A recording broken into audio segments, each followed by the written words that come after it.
I am your host, Carrie, giving us different perspectives on where we are and where we want to go on our journey. Thanks for being here, and I look forward to spending some time with you. Hi, everyone. Welcome to another session of the FoundHer series. I have an exciting guest on. Exciting to me because what she's going to talk about is new, and I love it when I can learn something new in a different modality. So I have Tani Morgan on. She's an RRT specialist. And Tani, welcome. Thank you so much for being on the show and helping the audience understand what it is that you do and how it can help all of us. So Tani, welcome. And I'm going to give you the floor to kind of explain what an RRT is, and we'll go from there. Thank you so much. Yeah, I really appreciate the opportunity to talk about rapid resolution therapy, which is what RRT stands for. I'm actually the first certified rapid resolution therapy specialist in Canada. I found it at the end of 2022 and was just amazed at what I was seeing. And that's the other cool thing about rapid resolution therapy is you can actually go and witness the founder. He does these free sessions on Monday nights called Solutions. So you can actually go and see it before you try it. And that's what I did, and saw incredible results very quickly and fell in love, signed up, went for it. And like I mentioned, now I'm the first specialist in Canada. And it's really, really incredible because what it is a new modality designed to reduce the suffering in the mental health field. So founder found that people were going to therapy for years and years and years, and sometimes, if not often, feeling worse during or after. And so he really set out an intention to get people, better in one session. And so sometimes it takes 3 or maybe even 6 sessions, but it is not going for therapy, months and months or years of talk therapy and not really seeing a significant difference. So that's where the rapid part comes in. Exactly. We don't have time. It's like, let's go. So I want to back up just a little bit. Yeah. And talk about what got you here. It sounds to me like our story might be a little bit similar with staying at home with the kids. And for me, it was like, I just felt like I had more to give, and that wasn't fulfilling enough for me. But it took me years to get to that point. I had a lot of guilt around feeling that way because I thought I should really feel so grateful that I get to do this, but it was just like, it's not enough for me.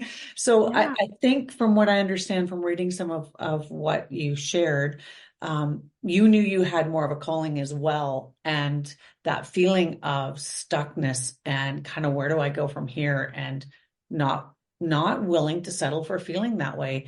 And it sounds like you wanted to help other women through that, or people, not women. Yeah. People. Yeah. So, I do work with majority women, but I do have some male clients as well. I know you're right on. My story starts actually with my early 20s. Before I had kids, I had a deep depression and thought about suicide quite regularly. Now I was lucky and got into a group depression therapy program where I learned that I had at least some power around choosing the thoughts that I thought about, and that my thoughts would affect how I felt, which affected how I acted, which also affected how I thought about myself. Yes. So I started taking action there to just notice the negative thoughts and choose to think something different. And I was able to take myself off of the highest dose of 2 different antidepressants by doing that. But yet I did then kind of follow this, what I call the fairy tale formula, that we're all taught, finish school, get a good job, find a partner, get married, buy a house, have kids, and then you'll live happily ever after. Yeah. So I did all those things, and we'd even actually just upgraded our home, which, I loved. And I wasn't feeling that happily ever after feeling that we're promised. Yes. And that's when exactly. I was really feeling this, like you said, this sense of more, like there was more to life and that I had more to give and more to do.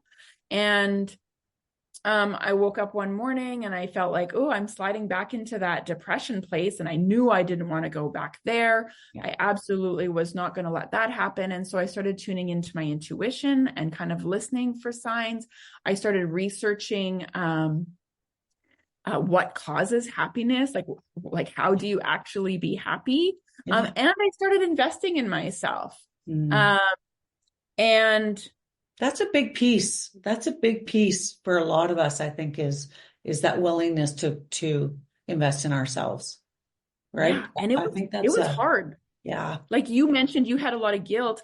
Yeah. You know, at this stage, my son was maybe only 2, maybe 3. My daughter was like 5-ish. Mm-hmm. And all of us, if I invested in myself with the way that I first started to, I was like going to have to be gone for them every second weekend for 6 months. You know, all of a sudden dad was going to have to take her to her dance competitions or put on her birthdays when I'd done all of that before. So Yes. there was definitely a mental struggle to even get to that place where I'm like, okay, I'm going to do this and actually put myself first for a moment. Yes. What I found was when I did that, it rippled out to my family and it really did benefit them as well. Yes, I mean, I think that is something that we just need to, like, I just want to hammer that point home, because when we take care of ourselves, everybody benefits. And I say that all the time, like, take care of us, Yeah. and your children will see that, and your relationships are going to be better. Like, it's amazing what that does. But it's just that fear of taking that first step. Like you said, going to have to commit to every other weekend, or your husband's going to have to be on board Yeah. with this. Like, it's kind of, we're all doing this together. So I love that you brought that up. Yeah. That's yeah. Harvard actually did a study. I'm not sure, maybe you're aware of it, but in the book, The Happiness Advantage by Sean Aker, he talks about a study where you being happy ripples out up to 1,000 people around you, right? I've So, not seen that. I've got to look that up. okay, yeah. So Yeah. that really made a difference for me in being able to shift the way that I was thinking around. It felt so selfish to do something for me. And then when I saw that, I was like, oh, actually taking care of yourself, making yourself happy and successful and joyful and loving, that's the best thing you can do for everybody else. Yeah. And actually, it's really cool that that's one of the ways that we think through the RRT perspective, is Okay. that when I'm better off, I'm better for myself and better off for everyone around us. So Yes. actually, I didn't even really notice, but that's cool how that ties in now too. Yeah. Well, and as I think, for speaking of myself, and I think a lot of other moms out there, when it is a selfish feeling. But when we know that it's helping somebody else, or it's beneficial to our kids, it's amazing what more we're willing to do. But it's got to benefit other people, not just us.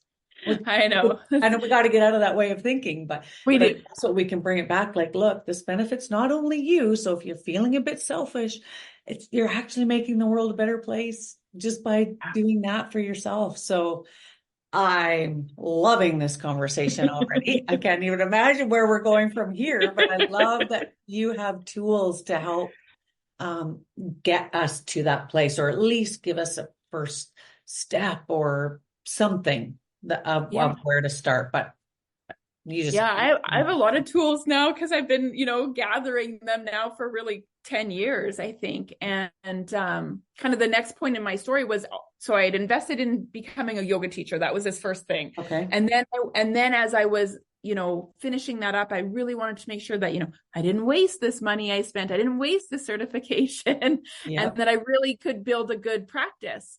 And at the same time was feeling a bit of a calling to do something like coaching, but who am I to do these things? Who would listen to me? Who cares what I have to say? All those thoughts came up until eventually I had actually what I think was a sign from the universe. A friend asked me like, hey, can you help me grow my business online? I was like, okay, I guess the universe is, giving me a message. And so I signed up for a coach. She was great. Signed up for my second coach, another coach.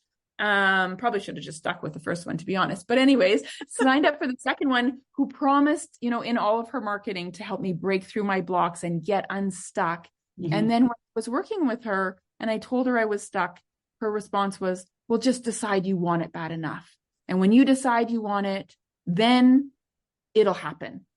I'm like, hello, I did decide. I invested in you. You promised me you could get me through my stuckness. Yep.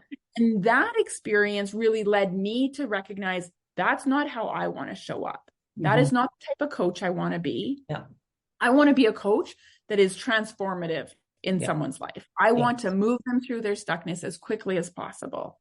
And really, for I guess the last 7 years now have been, that's what I've been doing. Like, how do I move people? How do I get them unstuck? How do I get them thinking differently? Yes. And with having a lot of success with shifting people's conscious minds, which, works well for some people. I didn't have as many tools or skills in terms of shifting the unconscious mind. Okay. And that's what I was so excited about finding our RT about. Well, that and a lot of the work that I was doing, because what I was taught at the time was we have to feel our feelings to let them go. Right. We didn't suffer enough then, so we got to feel them even more. Yes. Right. Yes. To get them out. Yeah. But if you've ever been around someone who's really angry or has an anger, a temper, they can be angry. I'm not thinking after they've yelled at you for an hour, you're like, oh, okay, good. They'll never do it again because they got it out. So true. It almost like the way you're talking, it feels like that's, okay, archaic is not the right word, but it feels like that's how it used to be approached. And now we've come so far and learned so much that we don't have to, like when I read that, I was like, I got to read this out. RRT is different because the facilitator takes responsibility for causing the shift, and it doesn't require reliving negative emotions or painful analysis of the past. Yeah. Like that's a new concept. Yeah. That is a new concept because we've always put it on the person that we're helping. Like, it's your responsibility. The only way you're going to make the change is if you do it yourself, which I know that there's both parts to that. Yeah. But to hear that the actual facilitator takes responsibility. Yeah. Is like, I'm sorry, that's mind blowing. Mind blowing. Yeah. That's just like, what? Yes. Well, we look at it this way. You know what I mean? Like, can you give yourself a massage? Kinda. You can massage your legs. You can kind of rub your shoulders, even your neck, but what's going to feel better, that or going and laying on the table and having someone give you a massage? Yep. Right? Yeah. Same with cutting your hair. Could we cut our hair? Sure. Some of us anyways, and will we get a better job done if we will go to someone else? Usually. Yes. Right? Yeah. And so it's easier for us to see. And then also we have the tools and techniques now, like now that I'm trained in RRT, I do know how to communicate with the unconscious. I do know how to get it on board with your goals. Yeah. Right. A lot of the time when people sorry, I'm gonna just stop you there just for a second, because I want people to understand that the conscious mind and the unconscious mind, like the conscious mind is like 5%, right? And we're actually living and going from the 95% of the unconscious, which we are completely unaware of. And that's running the show. Yeah. So when you talk about, you can dive into the conscious, but you are actually diving into the programming of the subconscious, right? Am I understanding that correctly? You have it exactly right. Okay. Yeah, 100%, right? So much of the unconscious, you can almost think of it as a tape recorder. And it was recorded, the stuff was recorded, beliefs, ways of beings, patterns were all recorded mostly before we were 7, you know what I mean? But throughout our lives up until now, things happen to us that cause the mind to see the world a certain way, react to certain things a certain way.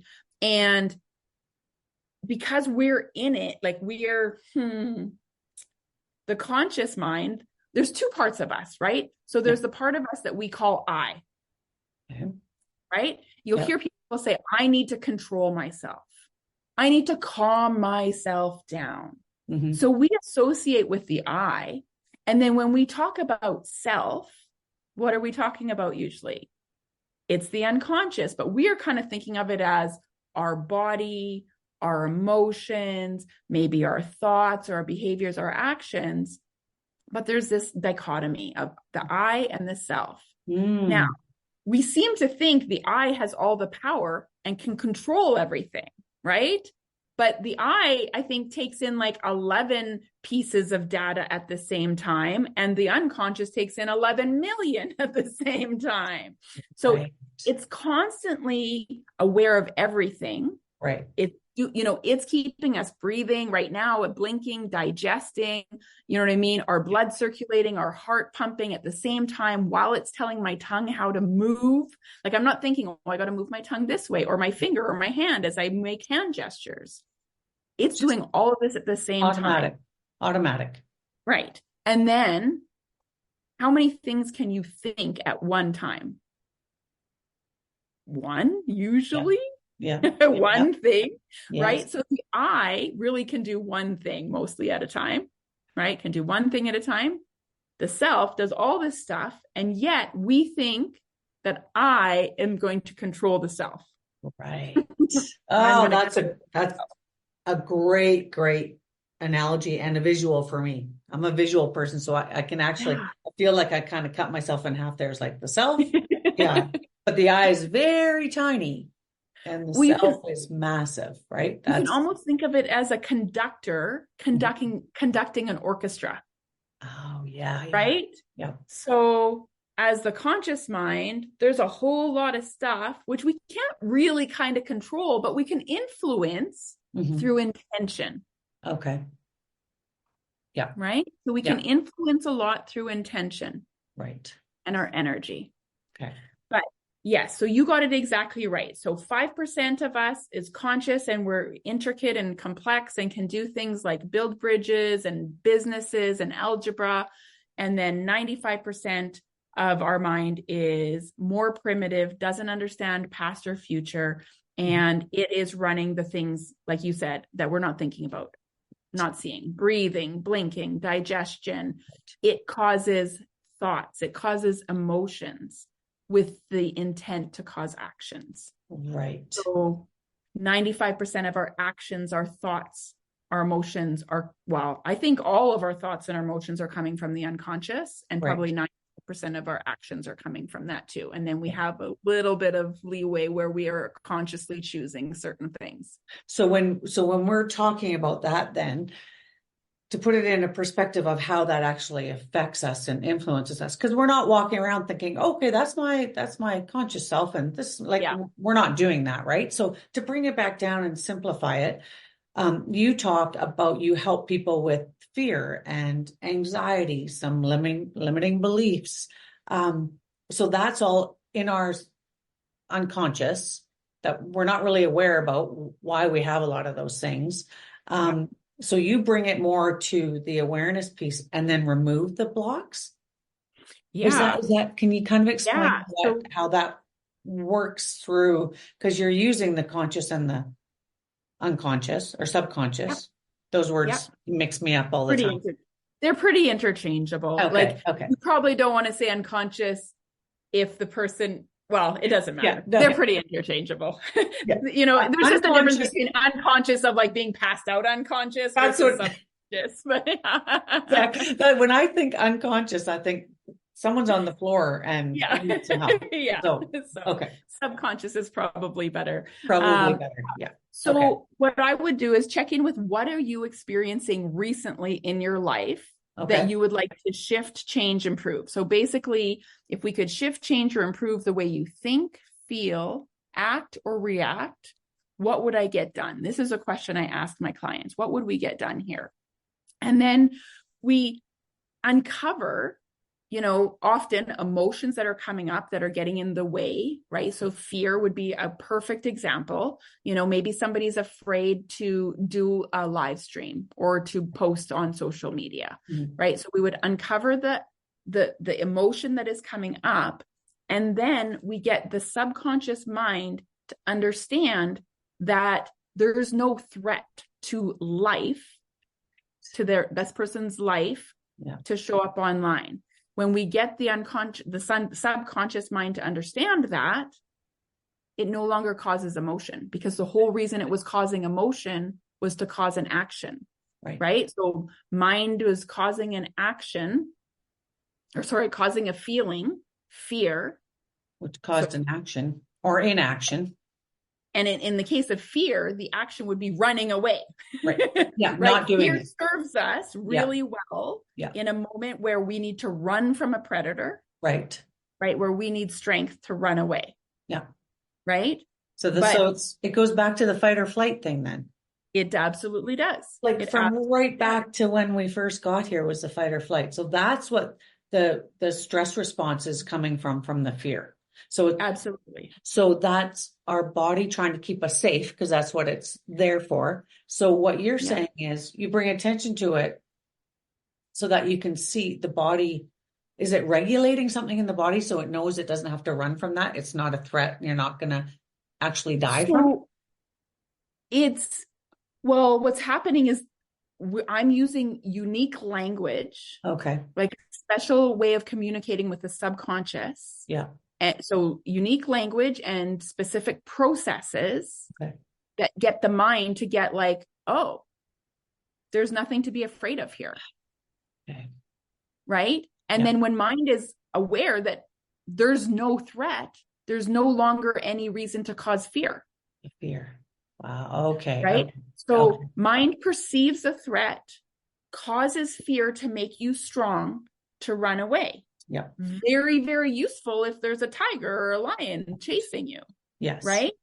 Yet in, many experiences or many, experiences people have around a fear can be around losing a partner in a relationship, financial fears, fears of illness. It's not useful in those situations. Right. And actually, I would say it's less than useless, because not only is it not helping that person, it's drawing resources from their, digestive abilities, from their critical thinking, from their creativity, from their sensuality and their passion to send energy to strengthen the legs. Right. To run. Yeah. To survive. So we just get the mind to get, you know what, that threat is actually not a threat. Then there's no reason to feel the feeling. And that's why it's really cool. At the end of my sessions, I'll say, okay, try to feel the feeling. And they pause, and you can see them thinking, you can see them doing, the little hamster running on the wheel in a sense. You can see them trying to do something, and they're like, yeah, I can't feel it. Because I don't get it. Because of what you've done to almost calm it down, right? Yeah, totally. Exactly. We're calming it down. And it's not a threat anymore. So you're not going to feel that fear in your body. Which would then regulate the nervous system, which is what you were kind of asking, right? Like, does it route? Like, are you balancing? Yeah. We're doing it through the mind. We're working with the mind, but then that shifts it on all levels. And you're working with the piece of the mind that's 95% in control of us all the time. So that's what we want to work on, not the 5% that, like, there's no way you're going to make that massive change if you're dealing with the 5% of the conscious. Right. My experience is you can make change with the conscious mind. Takes a long time. Yes. And it's a lot of work and it's a lot of energy. I changed the way I was thinking, and I eliminated thoughts of like, I hate my life, I want to die, or, they're very far and few between. They rarely pop up anymore. Yeah. And when they do, I'm just, that's an old thought from way back when. That's right. But you know what I mean? It was work, and it was hard, and it was like commitment, and I had needed to commit to do this every day. And I do all this stuff to like uplift myself. And then something came along and just boom, it would feel like everything just like someone popped a balloon. Because it's my unconscious reacting. I love everything about this. I love it because it's helping us to think from a different perspective. Yeah. These are the things that I love bringing to the people that watch, because how do you find out about this stuff? Like, this is so good, because in the world that we live in right now, we are all like instant gratification, right? We don't have time to waste on, and waste is not the right word, but we want to get from here to there, and I want to get there as fast as I can. Yeah. Everything's getting faster. Yeah. And the fact that we're still, this is what interests me right now that just came up. So our brains and our minds, how come they haven't evolved as quickly, right? Like we're still, why are we still struggling in the fight or flight from the caveman days? Like I don't understand. Maybe I don't need to understand it. Maybe I'm never going to understand that. But it's like, but I see in myself as well where I'm in that fight or flight, and I can see that my creativity goes to nothing. I can't think straight. Like all the things that you just suggested, it's like, yeah, how have we not caught up to this? Like, are the next generations, like, is that gonna, like, are we starting? And I'm not a neuroscientist, so I don't know that I can necessarily answer your question, but we do, like through this RRT perspective, we do think exactly how you're thinking. It's like there's these two aspects of mind, and the way I think of it is that, so the primitive mind was there first, right? Really keeping us alive, right. breathing, digesting, doing all these things. And we need that. We totally need that, right? 100%. Then the other part of the mind started to develop and advance. Right. But the primitive couldn't just stop. We couldn't stop breathing to learn algebra, right? Or stop blinking, to learn calculus. Right. So they had to learn to do it together. Yeah. And I think what happened is that one part of the mind advanced really quickly. The other kind of just stayed as is because it needed to continue to do those functions that it was doing. So it stayed as is. One started to develop quickly. Yeah, evolved very quickly. You know what I mean? Yeah. If you think about the changes of technology from the time you were a child till now, it's night and day, drastically different. So our conscious mind is keeping up with this. But the two minds aren't integrated together all that well. Right. And so the way that I explain it often to clients is I'll say, like, a brand new Lexus is designed to be super modern and really integrated, much more than like a 1950s truck. Right. Our mind, unfortunately, is not integrated like that new Lexus. It's more like a 1950s truck that somebody's tried to upgrade by attaching, tool control and GPS, putting these other parts in. And so sometimes that's right. They don't communicate all that well. They speak different languages. Right. And so people get stuck and they call it self-sabotage, but really their unconscious mind is trying to help them. Yeah. Their conscious mind is trying to help them, but they're speaking two different languages. Yeah. Wow. So if me and you are hanging out and we speak different languages, but we're not really sure, we don't know it. Like, let's say I speak English, but not quite enough to fully get it. Right. So you are speaking English to me and you say, I'm cold. And I go, oh, cold. Okay. Yeah. And I run and I go get a fan and I put it in front of you. And you're like, what are you doing? I'm cold. And I'm like, oh, okay. Yeah. And I go get this spray bottle. And I start spraying you. And at this point, you're hating on me. You're like, I'm cold, Tani. I'm cold. What? And I'm like, yeah, cold. Bring the air conditioner. And you're just like, yes, I'm trying to help. Right. I want to help you. Yep. But missing the communication in the language. Great analogy again. Yeah. That's amazing. Wow. So inept is not, out to get us. It's just, it's subconscious is inept around some things, doesn't understand. Yes. And I've heard it also, I was going to say kind of like the inner critic that people talk about, the inner critic, right? And that voice that's telling you things. And I remember reading something back years ago of how to deal with that. And it was like, okay, nope, you're not needed here. You're not. But I found for me, it was more of, I needed to almost become friends with that because at some point it was trying to help guide me. And I don't like the angry approach of, like, get out of my head. I can't handle those. So the befriending of it feels to me like that's trying to allow both of them to work together rather than one's right, one's wrong, right? We need both. We need both. That. We just need to learn how to help get them to communicate with each other. Yeah. And you were asking about the mind, and my teacher often will say, he's like, I don't think we have the version, like the full version. We're running the beta version right now. There's another version coming. I totally agree. Like when I think of what we are actually capable of, from what I'm understanding about all of this, like we are just like a minute.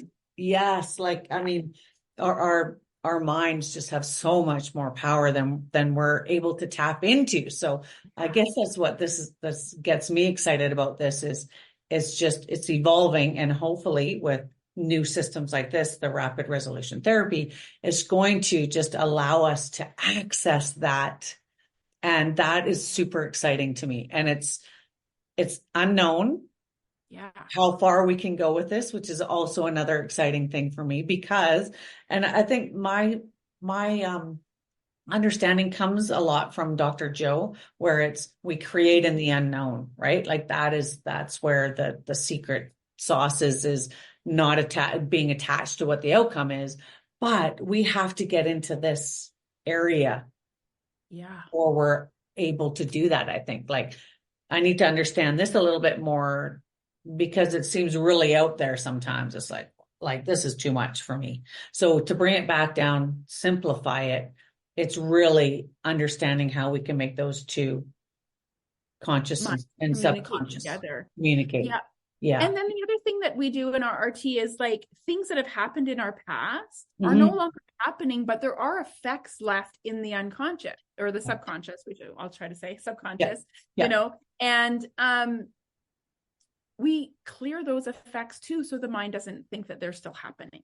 Okay. And that can be what causes the fear to show up in moments that aren't necessarily appropriate.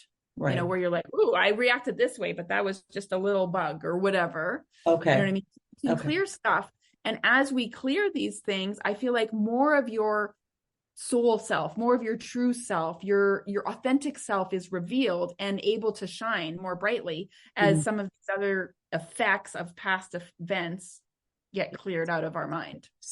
Yes. And also, I think I would add to that as well, is sometimes we think we want to be done with our past, but we're actually quite addicted to the feeling that our past is giving us, right? Like it's a familiar feeling for us. So for us to step out of that and get uncomfortable, it's taking away from that feeling of familiarity. And we would sometimes rather stay in that than stay in the unknown. So I think with this, people are wanting that feeling of, okay, I'm ready, right? Like I'm done with this.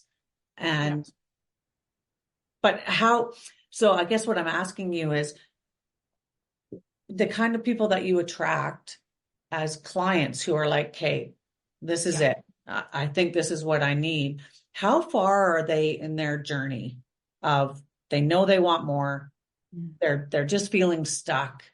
Maybe they've done some work, or they've just been, found you and went, okay, what is this? I got to check this out. Like, what could this do for me?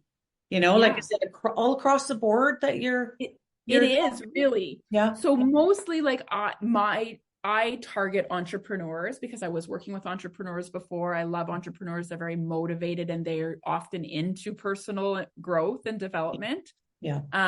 And I have also had clients who come and they're like, they're not entrepreneurs. They just have heard about RRT and they have some sort of mental, emotional struggle going on. And they're like, I don't know anything about this. I just want to feel better. Yeah. Like I got raped 10 years ago and I'm still feeling anxious about it, or I still experience triggers when I see this thing, I just don't want to feel that anymore.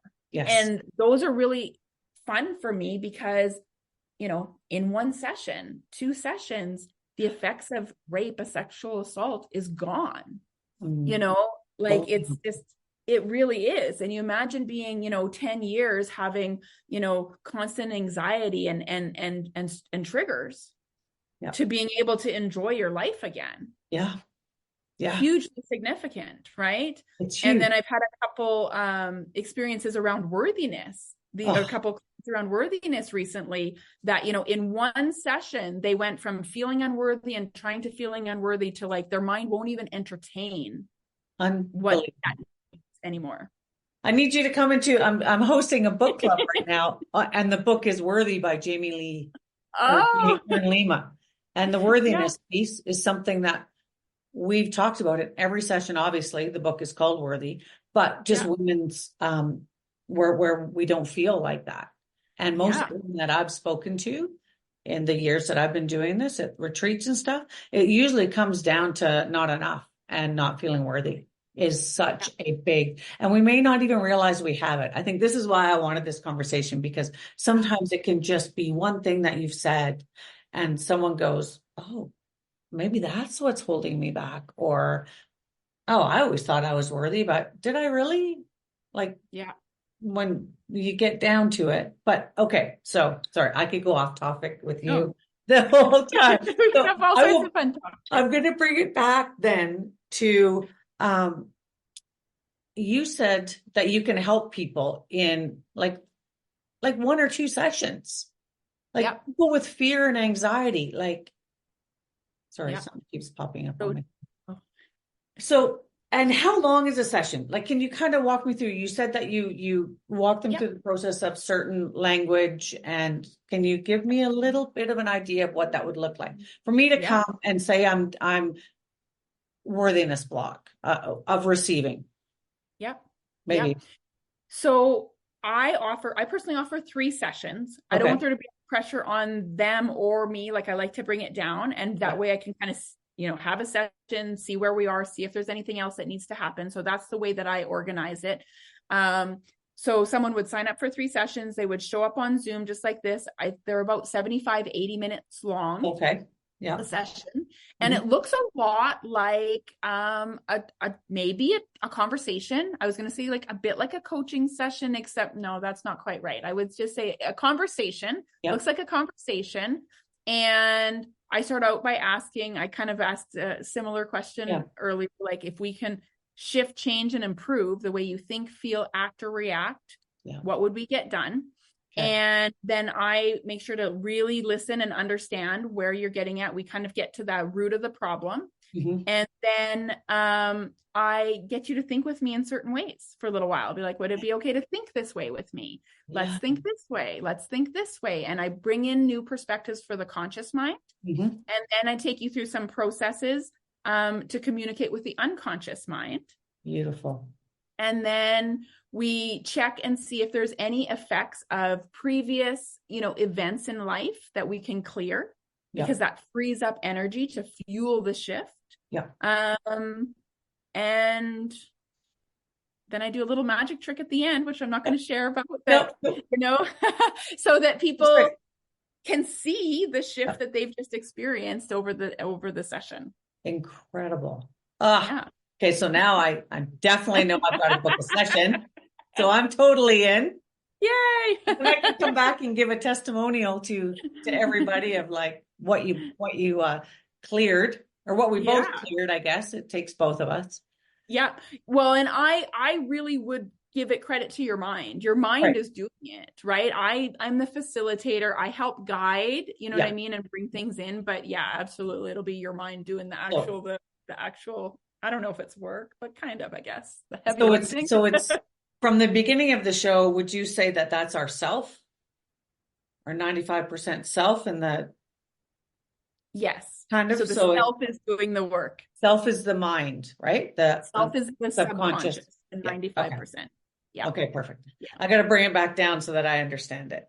Well, no, it makes sense. People listening probably understand this way more than I do, but I'm bringing it back down selfishly for me. So I think it's great, because I probably can speak in RRT language and feel like say all sorts of things. So I think it's perfect. You make sure you understand. I love that. So I absolutely love, and I can tell that you're doing something that brings you so much fulfillment, because you see the change that you're making. And wouldn't we all love that? I mean, that's how I feel with the work that I do as well. It's like, I can't imagine doing anything else. I absolutely love the people that I'm attracting, and just the ripple effect, like you said, if I'm happy, that ripple effect. I didn't know it was 1,000 people, so that's a bonus. So That's that's on the fantastic. physical realm. In case you Yes. or any of your listeners are into the energetic realm, there's a Yep. woman, Christy Marie Sheldon, and she's an energy worker. And she says that if you're vibrating at the level of love, Yes. then you're affecting up to 700,000 people on the planet. So, you know, for the people that are super like practical and down to earth and don't believe in that, you can affect 1,000 people. Right. If you're into energy and you believe in this whole energy network that I Which I do. too, Yeah. then, you know, your own happiness, success, and feeling at a level of love, Yes. you know, love of peace, Yes. you're uplifting 700,000 people. Like, honestly, like, can you imagine if we all did that? So right? that again, you keep sparking things every time you speak. I'm like, okay, I got one more thing. So when you talked about the love piece, then I have practice, probably isn't the right word, but I keep very, very in my forefront of thinking is, am I coming from a place of love or am I coming from a place of fear? Because from what I've understood, it's kind of one or the other. Mm-hmm. So when you talk about that love piece, that just made me go like, that's just more evidence again that I needed, because we always get the evidence we're looking for, right? Yeah. We put out there is coming back what we're looking for.